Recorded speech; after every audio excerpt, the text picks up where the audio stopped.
This is not a great angle or great lighting for a video. I care about neither of those things. We made it to Friday.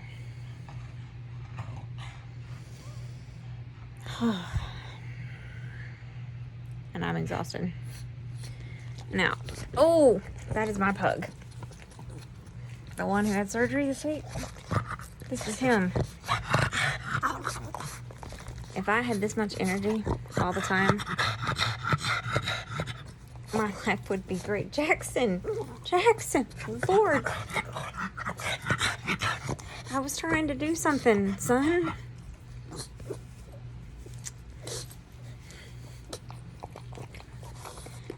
Wow.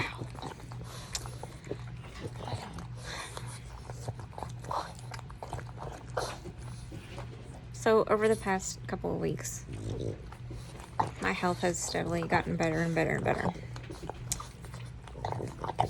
I've been able to exercise basically every morning.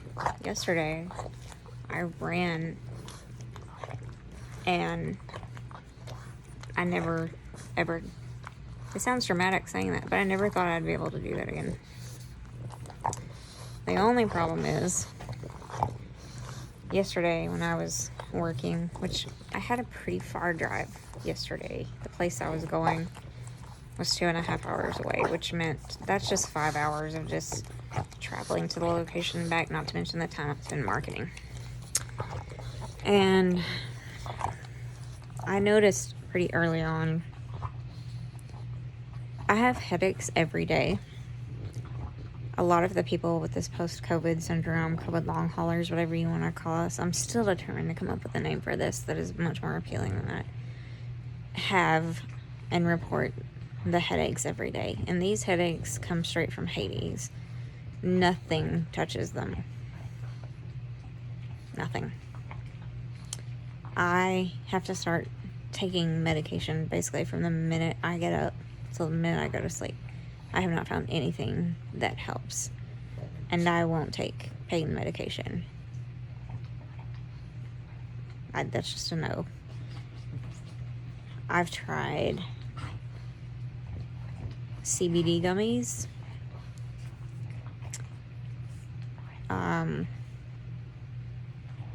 Basically, you name it, I've tried it. Nothing touches these headaches. They are right straight from Hades. They need to go there and stay there. But yesterday in particular, I noticed what I can tell when my body, like the chronic fatigue is trying to start flaring up, because I noticed the sore throat.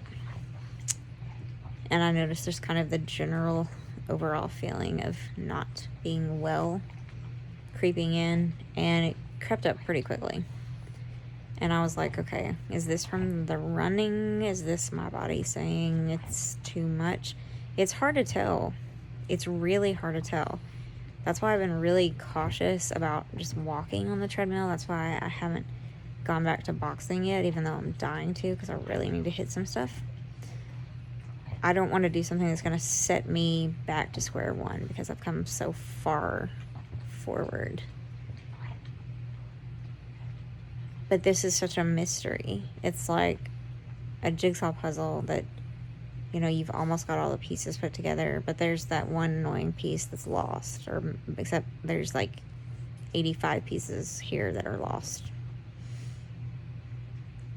And it's frustrating because you have so many good days to have one where you feel like garbage. And then this morning, normally I'm back kind of to how I do, which is typically wake up really early, even though it's annoying and I hate waking up really early. It's just something my body does.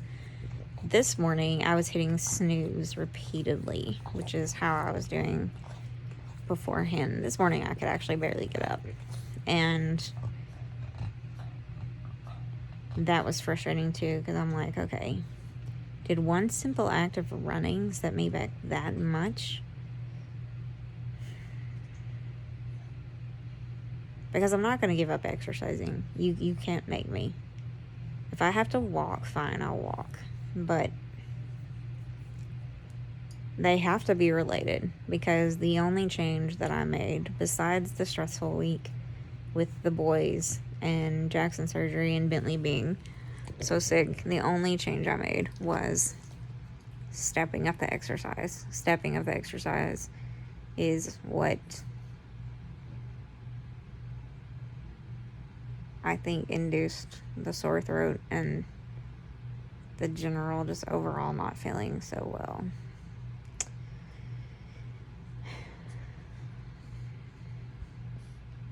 This is garbage, guys. I'm telling you, it's garbage.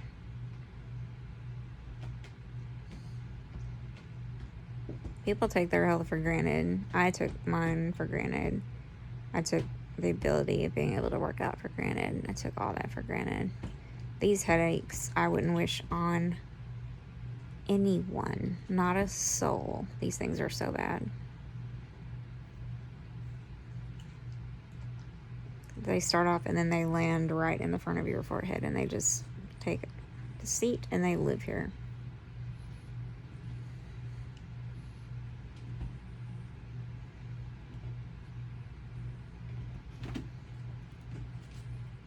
I look at it through that Facebook support group, and I read the comments from the poor people who've just recently had COVID, and this battle has just started for them. And then I say something like, I had COVID in December of last year, and they go, oh my gosh, don't tell me that. And then I'm like, I'm sorry that, oh, there's my cat. All the pets want to be famous. Good grief. I tell them that, and I'm like, I'm sorry, I'm not trying to dampen your spirits or anything. I'm just trying to tell you the reality is that there's people that have been suffering longer than me with this COVID long haul stuff. How do you think they found out about patients like us? It's the people that have been suffering longer than that. He's clearly feeling better. So yeah, it's frustrating.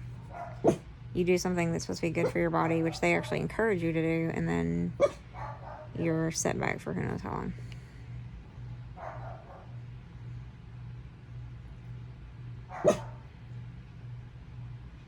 There's times that I wish I could just wake up and this would all have been a bad dream.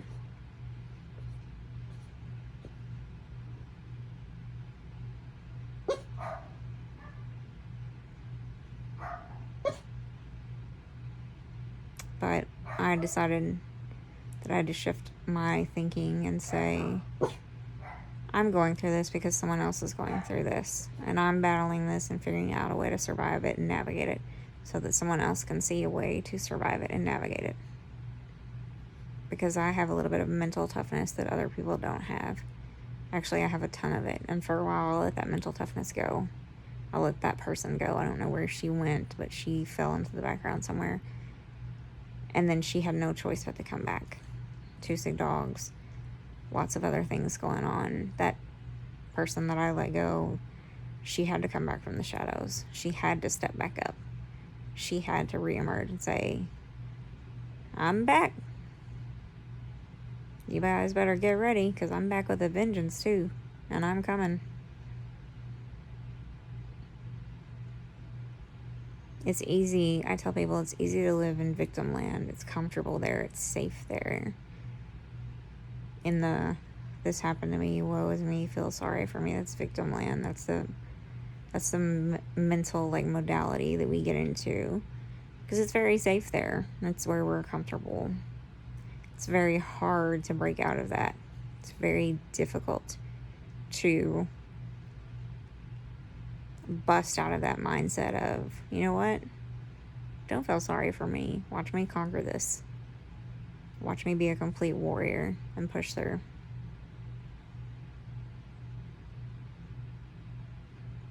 It takes a lot of work.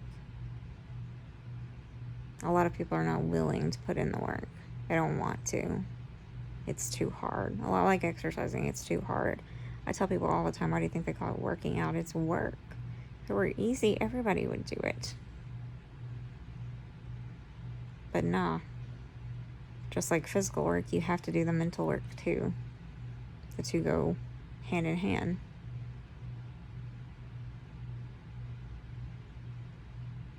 So I had to get out of the mindset of woe is me. Why is this happening to me? And get into the mindset of, you know what? I'm done with this. It's time to Just say, here we are, accept it. We're going to learn how to live our life with it, around it, whatever. And while we're doing it, we're going to make a bunch of noise so that other people can see how to push through, and so that other people can be heard. Our stories can be heard. My story can be heard. My friend Tracy's story can be heard. Everybody's story can be heard, because our stories aren't being heard. People don't want them to be heard. Well, tough crap. Shutting someone like me up is a difficult thing to do. Well-behaved women rarely make history. Remember that.